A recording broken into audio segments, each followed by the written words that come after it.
Hi friends, ഞാൻ ആദ്യമായിട്ടാണ് എൻ്റെ വീഡിയോക്ക് ഒരു ഓൺ വോയിസ് ആയിട്ട് വരുന്നത്. അപ്പം സംസാരിക്കുമ്പോൾ അത്രത്തോളം വൃത്തിയായിട്ട് വരുന്നില്ലെന്ന് എനിക്ക് അറിയില്ല. എന്തെങ്കിലും തെറ്റുണ്ടെങ്കിൽ നിങ്ങൾ ക്ഷമിക്കണം. അതുപോലെ ഞാൻ ഈ യൂട്യൂബ് ചാനൽ തുടങ്ങിയിട്ട് ഏകദേശം 4-5 വർഷം കഴിഞ്ഞു. മെയിനായിട്ട് ഈ കുക്കിംഗ് വീഡിയോ ചെയ്യാനാണ് ഞാൻ ഈ യൂട്യൂബ് ചാനൽ തുടങ്ങിയത് തന്നെ.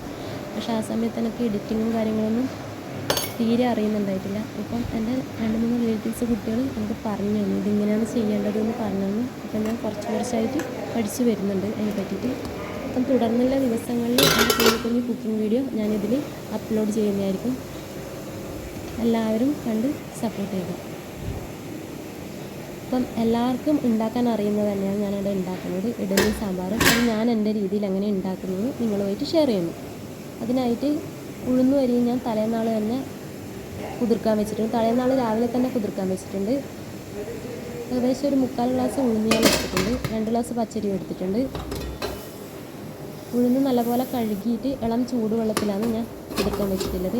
പച്ചരിയിൽ കുറച്ച് ഒരു 10-15 ഉലുവ കൂടി ഇടുന്നുണ്ട്. എന്നിട്ട് രാത്രി നന്നായിട്ട് അരച്ചെടുക്കുന്നുണ്ട്. ഉഴുന്ന് ആ വെള്ളം ചേർത്തിട്ട് തന്നെ അരക്കുന്നുണ്ട്. പച്ചരി നല്ലപോലെ കഴുകിയിട്ട് അതിൽ കുറച്ച് ചുവന്നരി ചോറും കൂടി ഇട്ടിട്ട് അരച്ചെടുക്കുന്നുണ്ട്. അപ്പം മാവ് നല്ല സോഫ്റ്റായി കിട്ടും. എന്നിട്ട് നല്ല മിക്സ് ചെയ്തിട്ട് ഞാനത് അടുപ്പിൻ്റെ അടുത്തേക്ക് മാറ്റി വെക്കുന്നുണ്ട്. ചൂട് തട്ടുമ്പം രാവിലേക്ക് കൂട്ട് നല്ല പൊങ്ങി വരാനുള്ള ചാൻസ് ഉണ്ട്. ഇതെല്ലാം കുഞ്ഞു ടിപ്പാണ് കേട്ടോ. പിന്നെ രാവിലെ ഉപ്പ് ചേർത്തിട്ട് നല്ലോണം മിക്സ് ആക്കുന്നുണ്ട്. അതുപോലെ ഇഡലിത്തട്ട് ചൂടായ ശേഷം അതിൽ എണ്ണ തടവിയിട്ടാണ് മാവ് വയ്ക്കുന്നത്. അപ്പം ഇഡലി പെട്ടെന്ന് അടർന്നു വരും. അപ്പം നമുക്ക് സോഫ്റ്റായിട്ടുള്ള ഇഡലി റെഡിയാക്കി കിട്ടും. ഇനി സാമ്പാർ ഞാനിവിടെ വറുത്തരച്ച സാമ്പാറല്ല ഉണ്ടാക്കുന്നത്. സാധാരണ പൊടിയിട്ട സാമ്പാറാണ്. വറുത്തരച്ച സാമ്പാർ ഞാൻ വേറൊരു വീഡിയോയിൽ എന്തായാലും ചെയ്യുന്നതായിരിക്കും.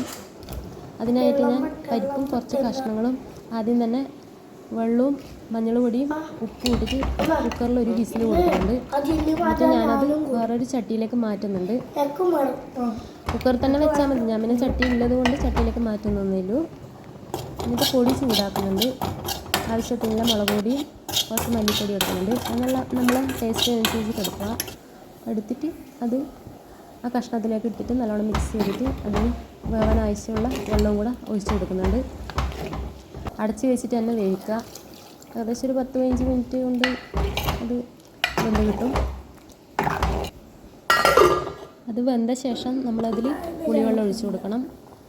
ആ സമയത്ത് നമ്മൾ ഉപ്പും എരിവൊക്കെ നോക്കിയിട്ട് അതെല്ലാം അഡ്ജസ്റ്റ് ചെയ്തിട്ട് ഇട്ട് കൊടുക്കുക.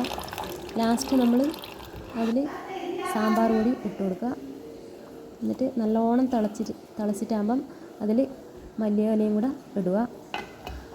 പിന്നെ താളിപ്പിൻ്റെ അത് സാധാരണ വെളിച്ചെണ്ണയിൽ കടുക്, ഉലുവ, ഒരു വറ്റൽമുളക് എടുത്തിട്ടുണ്ട്.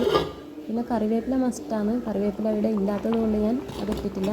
ഈ സമയത്ത് ഇവിടെ ഉണ്ടായിട്ടാണ്, അതുകൊണ്ടാണ് ഞാൻ ഇടയിന്. പിന്നെ കുറച്ച് കായപ്പൊടിയും കൂടെ ഇടുന്നുണ്ട്. അതും കൂടെ റെഡി ആയിട്ടാകുമ്പോൾ നമ്മൾ സാമ്പാർ ഇവിടെ റെഡി ആയിട്ടുണ്ട്. അപ്പം ഈ വീഡിയോ എല്ലാവർക്കും ഇഷ്ടപ്പെട്ടിട്ടുണ്ടാവുമെന്ന് വിചാരിക്കുന്നു. അടുത്ത വീഡിയോയിൽ പുതിയൊരു വിഭവവുമായി വീണ്ടും കാണാം.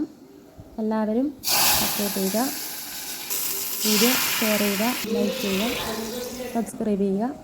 Thank you. Good night.